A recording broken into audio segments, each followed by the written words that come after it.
Hi friends அனைவருக்கும் என்னோட இனிய வணக்கங்கள். இன்றைக்கான வீடியோ வந்து ஃபஸ்ட்டு குழந்தை பிறந்ததுக்கப்புறம் அடுத்த குழந்தை வந்து எப்போ வச்சுக்கணுங்கிற பற்றின வீடியோ தான் இன்றைக்கான வீடியோ. நாம் வீடியோக்குள்ளே வந்துடலாம். அதாவது ஒரு குழந்தை பிறந்துருச்சுன்னா அந்த குழந்தைக்கு வந்து 1.25 வயசு அல்லது 2 வயசு ஆனதுக்கப்புறம் தான் வந்து அடுத்த குழந்தை நாம் ரெடி பண்ணணும்.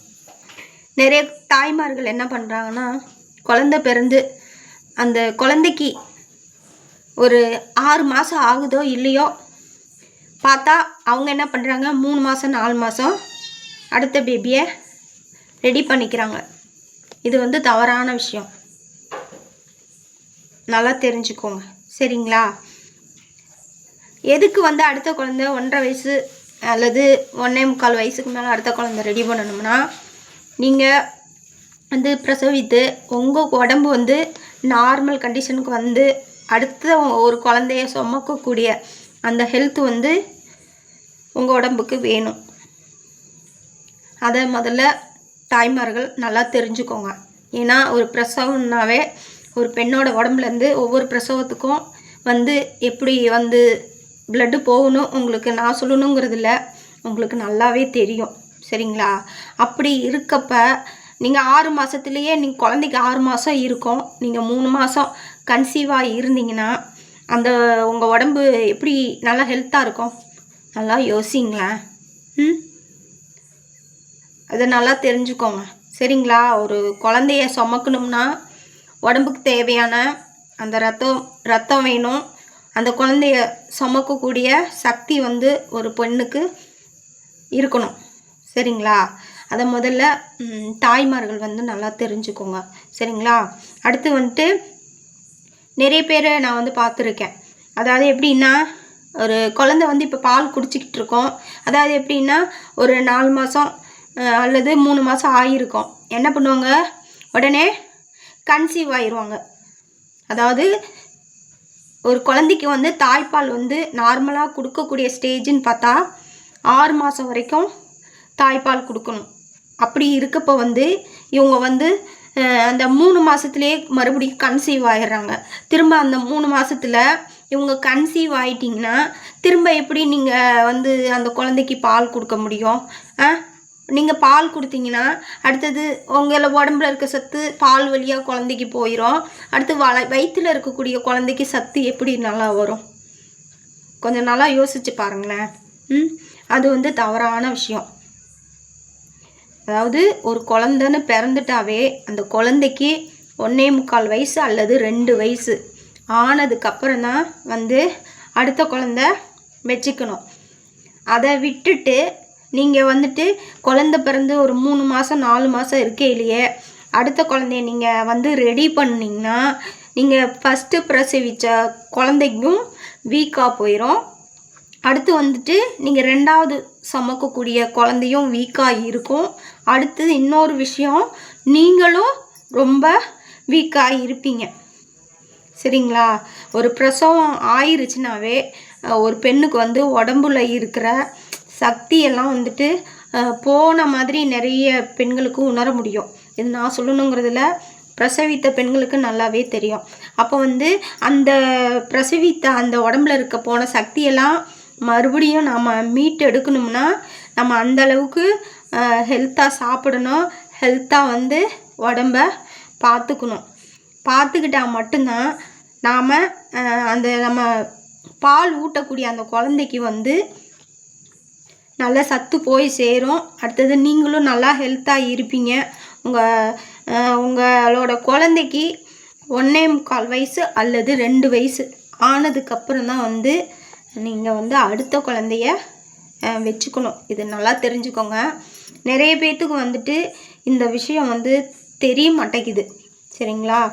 அதனால் நீங்கள் வந்து எந்த காரணத்துக்காகவும் வந்துட்டு ஒரு குழந்தை பால் கொடுத்துக்கிட்டு இருக்கையிலே அடுத்த குழந்தைக்கு நீங்கள் ரெடி பண்ணிங்கன்னா அந்த வளர்க்கக்கூடிய குழந்தையும் பாதிக்கப்படும், உங்கள் உடம்பும் பாதிக்கப்படும்.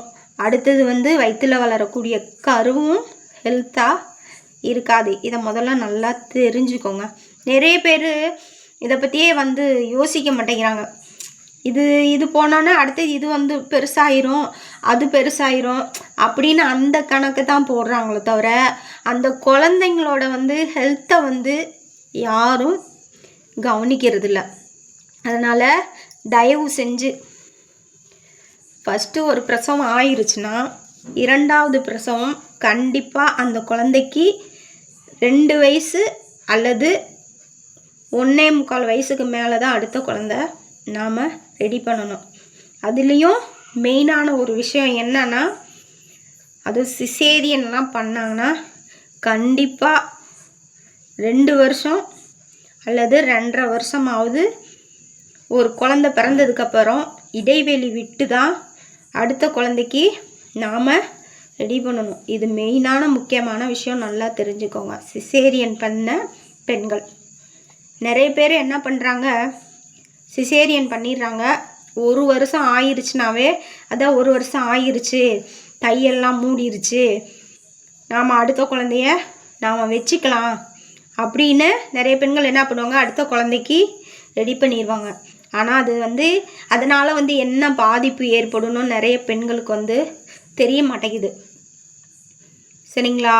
அதாவது சிசேரியன்னாவே அதாவது வயிற்றை கிழிச்சு எடுக்கிறதுன்னு உங்களுக்கு நல்லா தெரியும். 2வது சிசேரியன் பண்ணால் அந்த பின்னாடி வந்துட்டு அந்த குருத்தெலும்பில் ஊசி போடுவாங்க. அதோட வலி என்னங்கிறதும் உங்களுக்கு நல்லா தெரியும். சிசேரியன் பண்ணுனா எந்தளவுக்கு ப்ளட்டு போகுங்கிறதும் உங்களுக்கு நல்லா தெரியும். தெரியலனாலும் ஒரு சில விஷயங்களை நான் சொல்கிறேன், நல்லா கேட்டு தெரிஞ்சுக்கோங்க.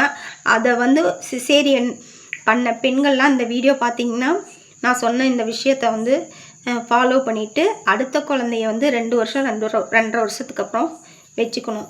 சரிங்களா? அதுக்கு மெயினான விஷயம் சொல்கிறேன். அதாவது எப்படின்னா, ஒரு குழந்தை பிறந்து 2 வருஷம் 2.5 வருஷத்துக்கு அப்புறம் அடுத்த குழந்தை வச்சுக்கிறதுக்கு மெயின் காரணம் என்னென்னா, நம்ம உடம்புல வந்து அந்த கிழிச்சு எடுக்கிறப்ப 2 தையலாக போடுவாங்க. ஃபஸ்ட்டு என்ன பண்ணுவாங்க, மேலே கிழிப்பாங்க. அதில் மேலே கிழிச்சிட்டு அதுக்கப்புறம் உள்ளார ஒரு தசைப்பிடிப்பு இருக்கும், அதை கிழிச்சிட்டு அதுக்கப்புறம் தான் குழந்தைய எடுப்பாங்க. சரிங்களா? அப்போ வந்துட்டு நம்ம இது பண்ணிவிட்டு திரும்ப குழந்தைய வெளியில் எடுத்துகிட்டு திரும்ப உள்ளார இருக்கிறத தைச்சிட்டு அதுக்கப்புறம் மேலே இருக்கிறத தைச்சிருவாங்க.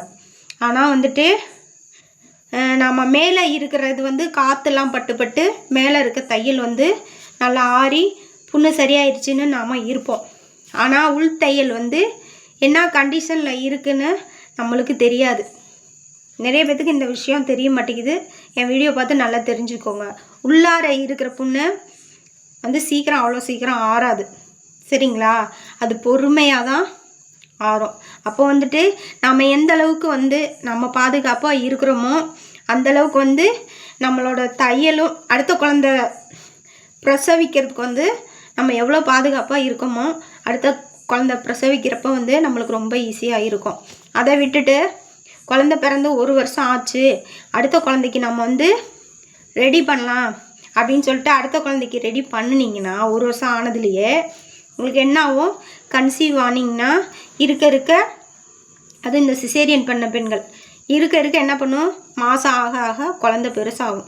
அப்போ என்ன ஆகும், உள்தையல் இருக்குது பாருங்கள், உள்தையல் குழந்தை வந்து வளர அந்த தையல் வந்து விடுறதுக்கு விட்டுரும். அதுக்கப்புறம் மேலே இருக்க தையல் இருக்குல்ல அது சொல்லணுமா?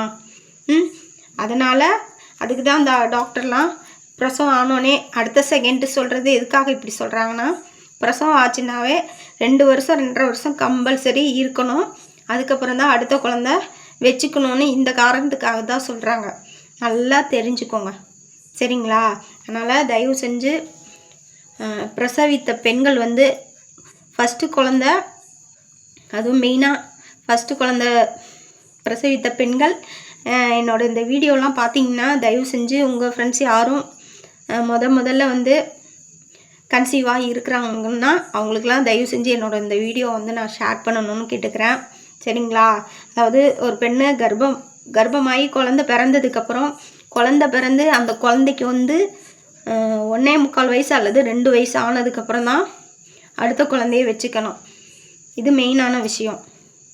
சரிங்களா? அதே மாதிரி சிசேரியன் பண்ண பெண்களும் வந்துட்டு சிசேரியன் பண்ணதுக்கப்புறம் 2 வருஷம் அல்லது 2.5 வருஷத்துக்கு அப்புறம் தான் அடுத்த குழந்த வச்சுக்கணும். சரிங்களா?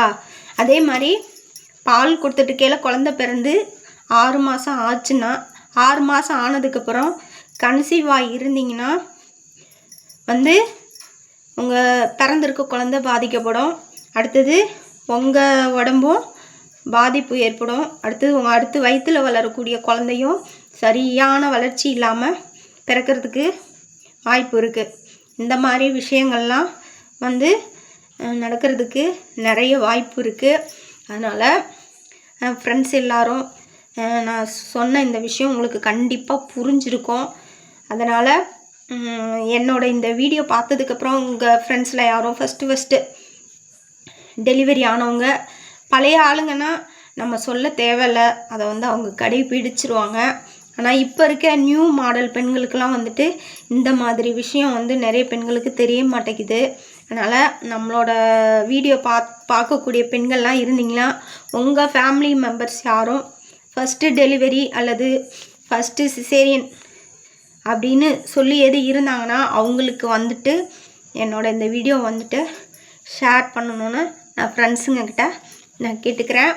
நான் சொன்ன இந்த கருத்தெல்லாம் உங்களுக்கு கண்டிப்பாக பிடிச்சிருக்கும். என்னோட இந்த வீடியோ பார்த்துட்டு மெயினாக சப்ஸ்கிரைப் பண்ணுங்கள், கமெண்ட் பண்ணுங்கள், ஷேர் பண்ணுங்கள். தேங்க்யூ. மீண்டும் அடுத்த வீடியோவில் சந்திப்போம்.